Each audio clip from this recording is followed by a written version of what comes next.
존경하는 국민 여러분, 그리고 문희상 의장님과 선배 동료 의원 여러분, 이낙연 국무총리님과 국무위원 여러분, 더불어민주당 원내대표 이인영입니다. 지난 몇 달 우리 사회는 유례없는 혼돈과 마주해야 했습니다. 우리 사회는 과연 공정한가? 극단적인 대결을 넘어 과연 우리 사회의 구성원들은 공존할 수 있는가? 공정과 공존을 열망하는 국민의 요구를 받들어 절박한 심정으로 이 자리에 섰습니다. 먼저 저는 국민 앞에 솔직히 고백합니다. 우리 사회에는 어떠한 특권도 존재하지 않는다고 당당하게 말씀드릴 자신이 저는 없습니다. 첫째, 검찰 특권부터 철폐하겠습니다. 모든 국민은 법 앞에 평등하다. 대한민국 헌법 제11조입니다. 국민 개개인이 재산이나 능력의 차이는 있을 수 있지만 최소한 법 적용에 있어서는 평등하다는 믿음이 대한민국을 지키는 대전제입니다. 0.1% 그리고 40%. 지난 5년간 범죄 기소율 통계입니다. 0.1%는 검사 기소율이고 40%는 국민 기소율입니다. 힘없는 국민은 40%가 기소되었지만 법을 집행하는 검사들은 단 0.1%만 기소되었습니다. 저는 이 통계를 보고 대한민국의 모든 국민은 법 앞에 평등하다고, 우리 사회에 검찰 특권이 존재하지 않는다고, 대한민국 헌법 제11조가 제대로 지켜지고 있다고 자신 있게 말하지 못하겠습니다. 모든 국민은 정말 법 앞에 평등한가? 지금 국민들이 이 질문을 던지고 있습니다. 그리고 스스로 개혁하지 못하는 검찰을 개혁하라고 우리 국회에 명령합니다. 이제 국회가 대답할 차례입니다. 2016년 1차 촛불 시민혁명은 헌법 제1조 대한민국은 민주공화국이다. 대한민국의 모든 권력은 국민으로부터 나온다는 국민주권 수호혁명이었다면 지금 서초동과 국회 앞에 여의도의 촛불은 법 앞에 평등한 나라를 만들자는 제2차 촛불혁명이라고 저는 생각합니다. 정치적 사건이나 고위공직자 비리 사건에 대한 공정한 수사를 위해 독립된 수사기관 설치 필요성을 절감하고 있다. 1998년 9월 23일 한나라당 이해창 총재의 발언입니다. 그 발언 이래 정몽준, 김문수 등 주요 인사들의 발언을 거쳐 공직자 비리 수사처 설치 및 운영에 관한 법률이 2012년 12월 13일 이재호, 김성태, 김영우, 심재철, 정의와 조혜진 의원 등 새누리당 국회의원 13분의 이름으로 직접 발의된 바 있습니다. 그리고 지난 20년 동안 자유한국당은 야당일 때도 여당일 때도 공수처 설치를 주장해 왔습니다. 대한민국에서 더 이상 검찰 특권을 용납해서는 안 된다는 취지였을 것입니다. 그런데 지금 대한민국에서 오직 자유한국당만 검찰개혁의 핵심인 공수처 설치에 반대하면서 참으로 이해하기 어려운 일이 벌어지고 있습니다. 자유한국당은 알 수 없는 이유로 갑자기 태도를 바꿨습니다. 과거는 모두 덮은 채 이제는 공수처가 게시타포, 친문 홍위병, 친문 은폐처, 반문 보복처, 장기집권사령부, 좌파 독재처라고 선동합니다.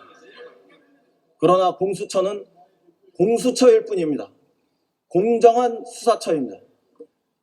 대통령을 포함한 고위공직자의 부패와 범죄를 수사합니다.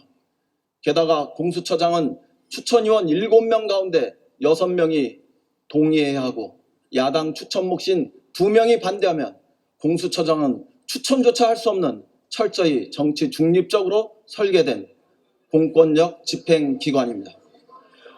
대통령이 검찰총장을 직접 임명할 수 있도록 한 검찰보다도 공수처는 더 정치 권력으로부터 독립되어 있고 중립적으로 법과 원칙에 따라 수사하고 기소하게 될 것입니다. 이런 검찰과 공수처가 다른 점은 딱 하나뿐입니다. 공수처가 설치되면 검찰 특권은 해체됩니다. 검사도 죄를 지으면 처벌받는 세상이 옵니다. 그래서 국민 절대 다수가 공수처 설치에 찬성하고 있습니다. 심지어 윤석열 검찰총장까지도 공수처 설치에 반대하지 않는다고 했습니다. 문재인 정부와 더불어민주당은 대한민국의 마지막 남은 권력기관 가운데 하나인 검찰의 개혁을 반드시 추진하겠습니다. 공수처 설치를 통해 비대한 검찰 권력을 분산하고 민주적 견제와 감시를 강화하겠습니다. 공수처와 검찰은 서로를 견제함으로써 민주적 균형과 통제가 권력기관 간에 이루어지도록 하겠습니다. 또한 검찰의 수사권을 경찰에 되돌려 주어서 과도한 검찰의 권한을 분산하겠습니다. 검경 간에도 수사권 조정을 통해 민주적 견제와 균형을 반드시 이루어내겠습니다. 이번만큼은 어떠한 일이 있어도 반드시 국민의 명령을 받들어 검찰개혁을 완수하겠다고 약속드립니다.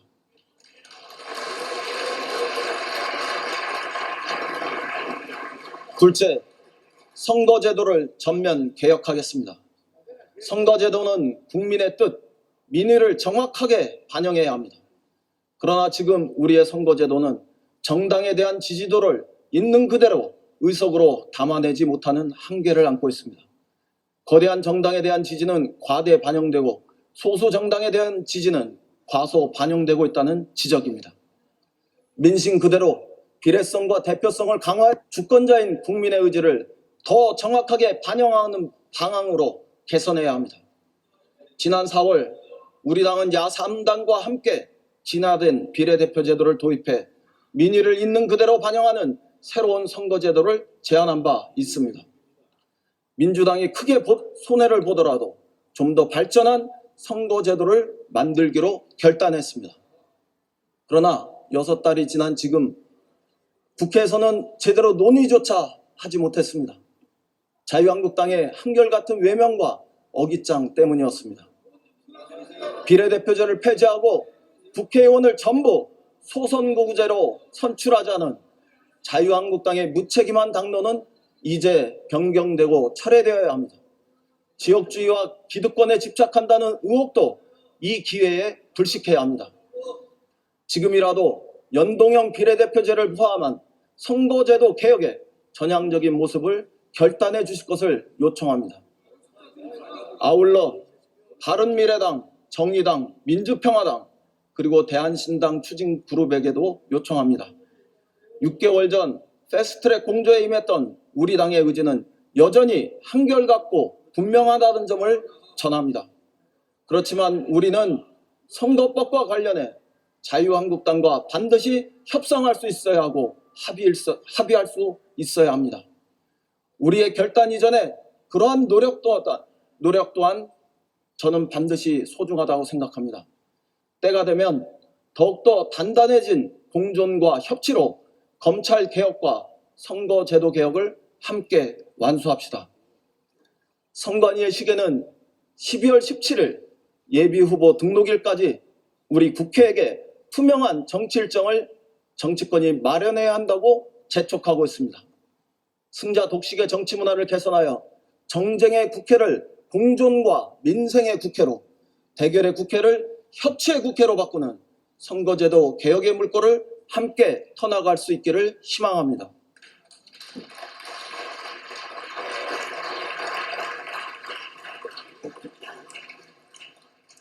셋째, 국회를 개혁하겠습니다. 20대 국회의 법안 처리율은 고작 28.5%에 불과합니다. 역대 최저의 참담한 수준입니다. 국민의 눈에는 일하지 않고 놀고 있는 모습으로 보일 뿐입니다. 때가 되면 정시에 회의가 개최되고 법안이 자동으로 상정되며 무조건 일하는 시스템으로 바꿔야 합니다.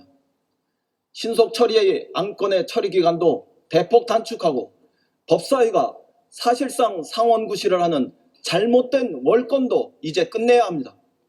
국회의원의 불출석을 방지하고 정당의 잦은 보이콧을 막을 벌칙 조항도 신설해야 합니다.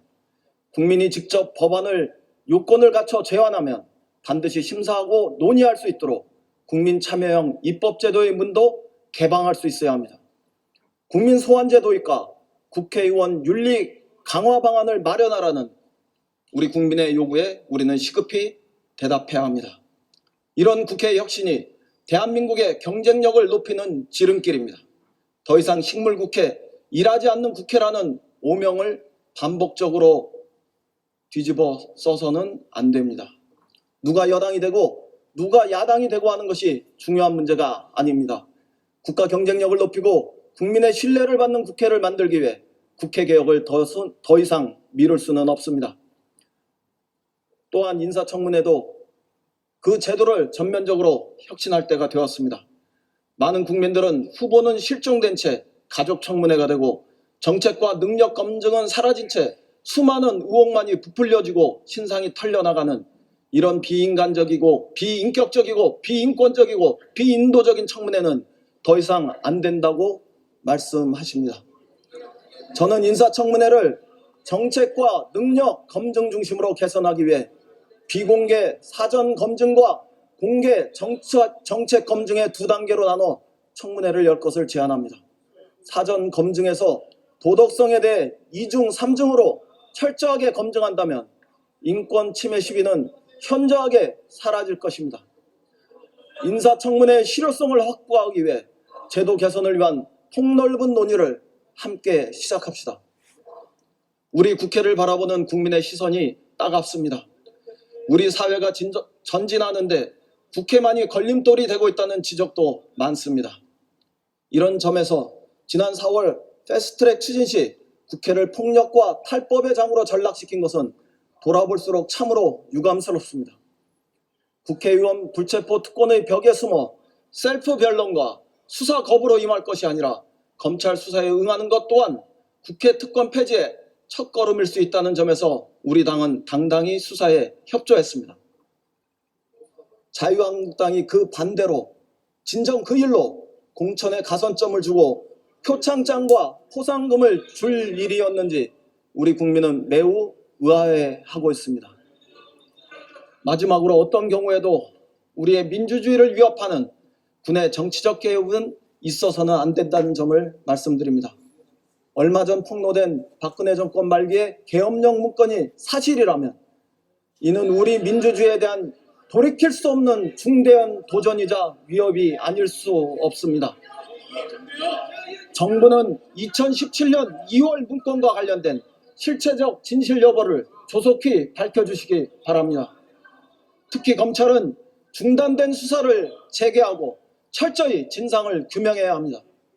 우리 당은 국방위원회를 통한 청문회와 특검 등 역사적 단죄를 위해 할 수 있는 모든 노력을 다하겠습니다.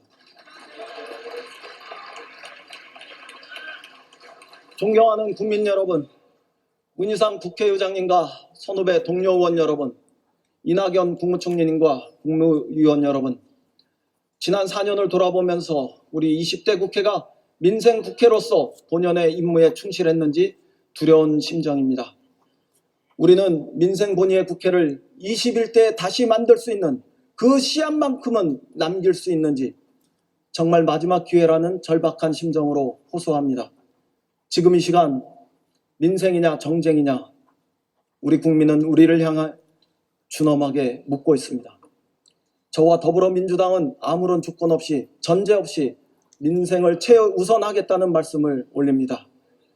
다른 것은 몰라도 자영업, 중소기업, 청년을 위한 예산과 정책만큼은 반드시 우리 국회 구성원 모두가 함께 실천하자고 제안합니다. 마음을 열고 귀를 기울여 IMF 때보다 힘들고 금융위기 때보다 힘들다는 자영업과 중소기업의 애타는 얘기를 우리는 가슴으로 들어야 합니다. 오직 월급으로만, 연금으로만 살아가는 평범한 사람들의 삶을 안정되게 만들어야 합니다. 고단한 민생을 보듬고 사회 갈등을 조정하고 국가의 비전을 제시하는 민의의 전당 본연의 역할에 딱 한 번만이라도 충실합시다.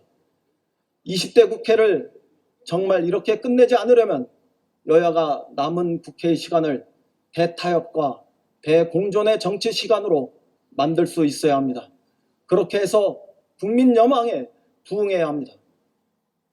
그 국민 여망에 부응하는 첫째는 민생 경제 입법 실현이고, 둘째는 확장 재정 합의이며, 셋째는 정치 사법개혁 법안 처리입니다. 이 세 가지를 반드시 이번 정기국회에서 이루어야 합니다. 존경하는 선후배 동료 의원 여러분, 저의 이 제안에 선후배 동료 의원 여러분의 응답을 요청드립니다.